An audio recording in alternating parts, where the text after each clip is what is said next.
Thank you, John. The subtext of my remarks might be le plus ça change, le plus c'est la même chose. When the IISS first convened a regional security dialogue in Manama 10 years ago, it was shortly after France, Germany, and the United Kingdom had signed an agreement in Paris in which Iran agreed to suspend all enrichment-related activities. This was 2 years after the Iranian nuclear crisis had first become public and a year after the E3 had concluded a deal with Iran to suspend enrichment. That 2003 suspension agreement was ambiguous and fitful, with repeated ruptures and disagreements over what exactly was to be suspended. In the 2004 Paris Agreement, the Europeans sought to plug the loopholes. In the Paris Agreement, the parties also agreed to discuss long-term arrangements that would provide, quote, objective guarantees that Iran's nuclear program was exclusively for peaceful purposes. Working groups were established and extensive negotiations began. The Americans were not involved in the talks, which did not have their blessing, to say the least. The U.S. administration at the time thought diplomacy with Iran would be a waste of time. Better, the Bush team thought, to quickly bring on pressure through sanctions and to insist on dismantlement of all enrichment-related facilities. I recall at the time how difficult those European negotiations were described as being, and how clever and slippery the lead Iranian negotiator was said to be. From another perspective, masterful would be a better description. And he was a man with whom one could make a deal. His name was Hassan Rouhani. At the time, I assumed Rouhani had the blessing of the supreme leader. I recently learned from a BBC Persian analyst, however, that Rouhani's request to vet the 2003 deal with Supreme Leader Khamenei went unanswered. Rouhani was on his own. The aloof Supreme Leader would bear no blame if the agreement went sour, which it did. Back in 2004-2005, the working groups could not overcome the key area of disagreement. For the Europeans, the only acceptable objective guarantee was if Iran did not operate any facilities to enrich uranium or reprocess plutonium. Although Iran was willing to forego plutonium reprocessing, it could not give up what it described as its NPT right to the full fuel cycle. It would never give up enrichment, but it did agree on a temporary suspension as long as the talks ensued. Now, Rouhani was severely criticized by hardliners for agreeing to that suspension. In the words of critics, he gave away pearls in exchange for candies. Though the Europeans' agreement not to bring Iran's case to the Security Council, as Washington had insisted, was no mere candy bar. In response to his critics back then, Rouhani countered that he had actually outmaneuvered the West by suspending one aspect of the enrichment program that wasn't ready yet anyway, while continuing another aspect, work on uranium conversion at Esfahan, which was Iran's priority at the time. Rouhani's 2004 defense of his tactics might be called Exhibit A in the case that many Western critics brought against him when he emerged as the moderate, smiling president in 2013. Back the clock again. When Mahmoud Ahmadinejad came to power in 2005, Rouhani was replaced, and the Iranian nuclear crisis steadily worsened. Ali Larijani, the new nuclear negotiator, proved to be even harder to deal with and even less able to extract a yes from the supreme leader. It got still much worse when Saeed Jalili replaced Larijani.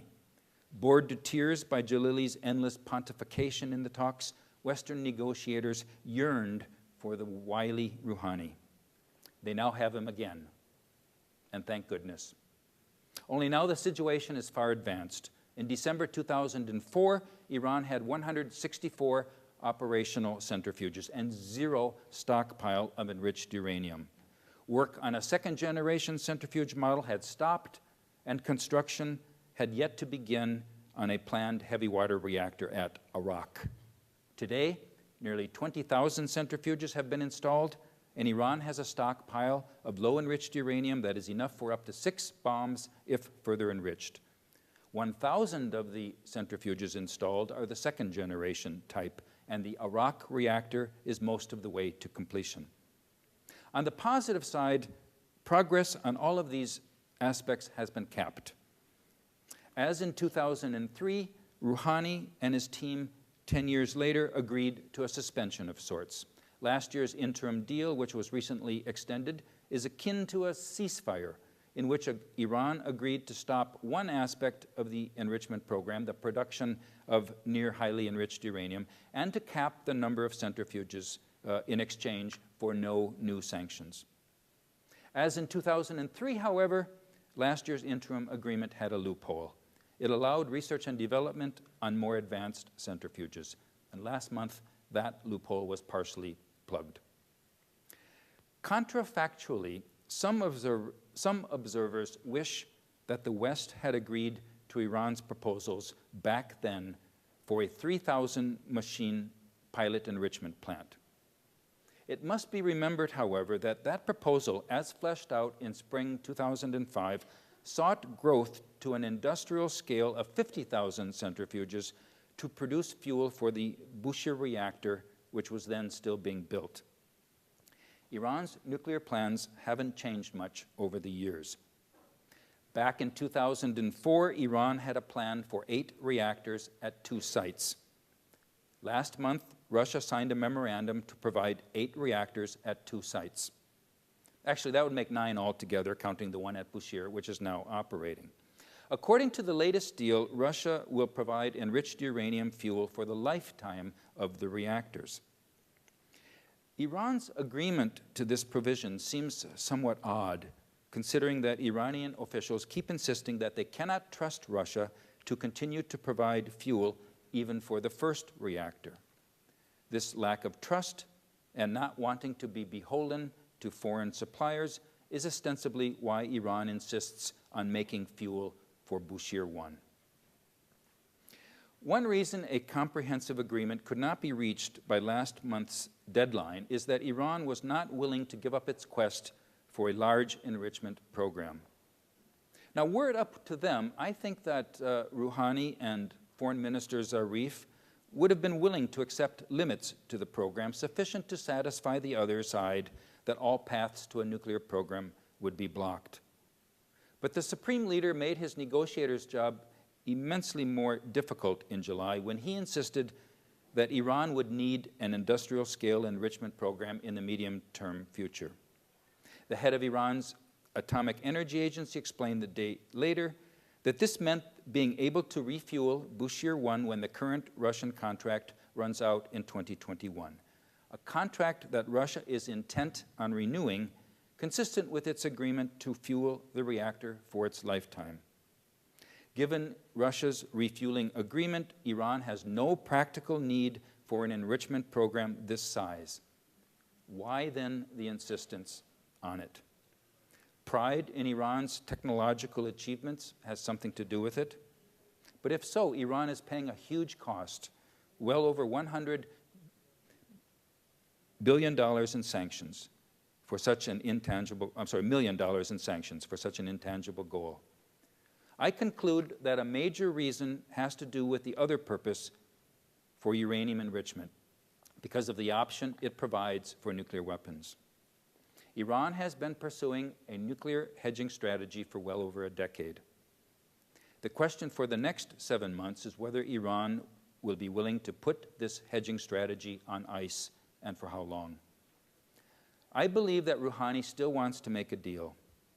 I don't believe the Supreme Leader is ready to say yes to the conditions that would be required.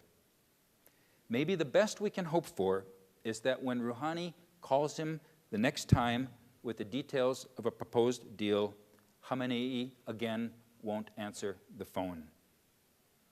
Meanwhile, Iran's neighbors should feel reassured that, as British Foreign Secretary Philip Hammond said yesterday, that 6 powers stuck to principles in the negotiations. They were not so eager to make a deal that they were ready to settle for something short of the necessary outcome. Their goal remains to block all potential paths to a nuclear weapon with sufficient confidence that any such effort would be discovered in time and defeated and therefore deterred.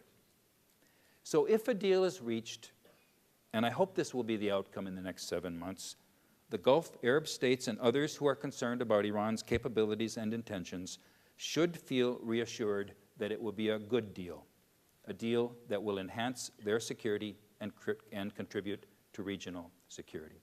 Thank you.